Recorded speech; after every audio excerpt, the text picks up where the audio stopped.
Hi everybody, welcome back to my channel. I'm Anna. I'm a clinical psychology doctoral candidate. On this channel we talk about real life applications to psychology, so if that is your type of thing, hit like and subscribe. Today we're talking about finding and getting people to like you based on DBT, dialectical behavioral therapy. I have a whole playlist on this in case you're not sure what it is. Just to kind of summarize, DBT was created by Marsha Linehan, who herself created the treatment for borderline personality disorder because she herself later revealed she had borderline personality disorder when she was younger. And so it's a great therapy for that, but also I find it really helpful for pretty much any presenting concern under the sun. And even for people that don't have a quote diagnosis, I think it's really helpful, such as this part that I'm talking about today, which is finding and getting people to like you, something that we could all use. It's out of the interpersonal effectiveness module, which is module 2 out of 4. And so without further ado, let's talk about how to get people to like you and befriend you. If you've seen my video on why you shouldn't care whether people like you or something along those lines, you know that my take is you honestly shouldn't care that much whether people like you or dislike you. It might make it easier to go through certain doors if they like you, but it won't necessarily close any doors if they don't particularly like you. In some cases, yes, it might, but in some cases, you don't need someone to like you to get your needs met. You are able to maintain self-efficacy and get your needs met without people liking you. But still, sometimes we want people to like us even if we don't need it, and that's perfectly fine. We all have belonging and friendship needs and connection needs, and there's nothing wrong with wanting to be liked by specific people. So that's when these tips can come in handy. So one tip for finding and getting people to like you is familiarity, meaning look for people who are physically close by so that you will have more chances of getting familiar with them. Familiarity is one of the major predictors of someone developing love or liking for another person. The more we know someone, the more we tend to like them. And proximity is another major predictor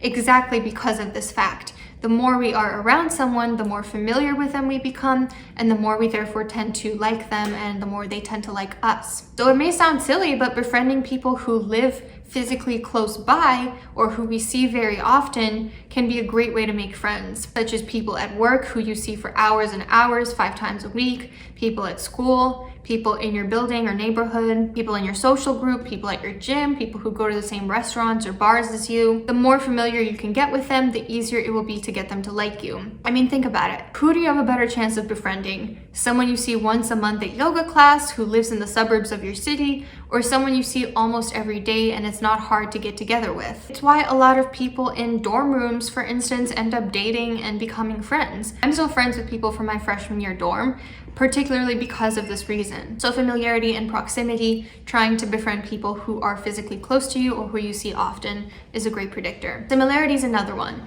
We tend to like people who are similar to us. Yes, it's narcissistic, but some level of healthy narcissism is necessary. It's not unreasonable that we would want to be friends with people like us because ideally you would like yourself as a person. More importantly, I think we need to be careful about picking friends who have similar values to us.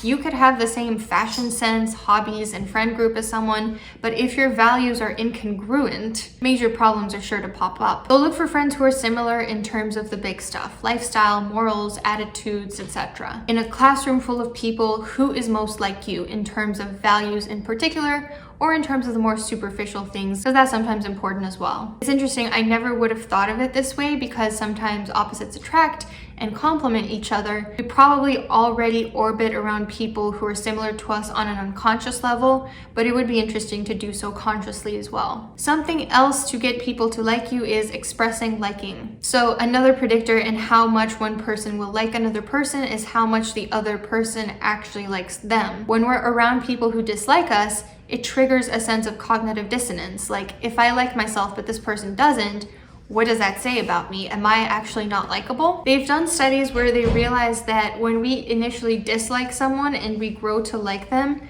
the other person has the highest chances of liking us back, higher even than someone who we liked from the start. For instance, I had a professor who, when I first took a class with her, I couldn't stand her. I found her to be a bit of a nuisance in terms of, she would ask us to do things that personally made me feel a little bit anxious. But then after I had a second class with her and more exposure with her, I realized that actually she is a hilarious, badass, competent, strong, assertive woman.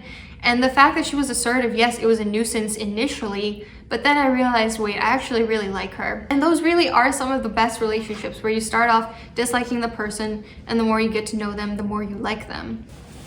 Bye. Love you. Love you. So what does this mean? First of all, don't love bomb people, because that won't make them like you more. People need to know that you like them because of who they actually are. But if you seem to like them without actually knowing them, they'll sniff that out as inauthentic or desperate. For instance, I was recently at a concert and this girl in the bathroom was clearly on something, probably anime, and she, was being very, very sweet and familiar with me, as if she knew me and really cared about me. And it was sweet, it's a sweet gesture. It's always nice to know when people are feeling positively towards you. But there is some level of, this can't be real because you don't know me like that. There is something a little bit unsettling about love bombing people, because what are they love bombing you for? How can they love you when they don't know you? So that's the first thing. The second thing is, instead of love bombing people, express a genuine liking for them the more you get to know them. For instance, if someone does something really sweet, 4 weeks into knowing them, you can acknowledge that as a really sweet gesture on their part. But it's not about, immediately jumping the gun and telling them how much you like them when you really don't know them that well. Another tip is to work on your conversational skills. So part of this means asking and responding to questions with just a little bit more information than the other person requested. Because if a conversation is very cut and dry, it's very difficult to keep it going. One person could be like, "Hi, how are you?" Other person says, "I'm great, how are you?" Other person says, "I'm good, thank you." And then the conversation is over. Whereas if you say, "Hi, how are you doing?" and the other person replies, "I'm doing really well, I did this over the weekend." The other person says, "Yeah, that's really awesome. By the way, I really like your outfit today." Just doing a little bit more than the bare minimum can be really helpful in terms of keeping the conversation going, getting the other person to feel positively about you. And making small talk is also listed here as important for conversational skills. Personally, I hate small talk. I don't do it unless I have to, unless I really am trying to bond with someone, but otherwise I don't think it's worth it. I can't do it. But if I'm trying to get someone to like me, I'll power through, I guess. Also, self-disclose skillfully. Self-disclosure does not mean word vomit my deepest, darkest secrets. Self-disclosure can be as simple as, instead of asking a person a question, adding in a little snippet that gives them something to latch onto about you. So instead of saying, "Oh, you're from Seattle, how do you like it there?" you might say, "Oh, you're from Seattle? I have friends there who mention it's really rainy. Is that something you agree with?" And so just that little portion about, "I have friends there who say it's really rainy," already gives them a little bit of leeway in terms of how they can go from there. They're first of all answering your question and saying, "Oh, you have friends there, how do you know them?" Or, "Oh, so your friends don't like the rain." A lot of different directions, even with these really mundane, boring conversations that I'm giving you examples of right now. There are a lot of directions where that can go if you self-disclose skillfully. Also, don't interrupt people. I think if you already struggle to speak with people, this might not be an issue, but interrupting can be very rude. And learn things about the world, about other people, by watching them, by reading, by watching TV or documentaries, by asking questions, just approaching life with a genuine curiosity and a willingness to learn and to gain insight, so that you will end up with things that you have to talk about. The more you learn, the more interesting you are. And the more interesting you are, the more people are going to want to talk to you. And also, let's talk about when and how to join a group conversation. We can't always wait for people to make the first move. As hard as it is, sometimes we got to make the effort to join in, and sometimes that includes a group. And so the first step of doing this is to figure out if a group is open versus closed. Open groups are characterized by everyone standing somewhat far apart. They're not huddled together whispering. The members occasionally glance around the room. There are some gaps in the conversation. The members are talking about a general topic of interest, not something super secretive or very niche. For instance, a group of coworkers standing around talking at a holiday party, a group of students chatting at a student fair about one of the clubs, and so on. Whereas a closed group, everyone's standing kind of close together. The members are attending to other members. They're having very animated conversations, very few gaps to jump in. Members seem to be pairing off. For instance, players on a soccer team planning their next strategy. Not really an open group that you can join.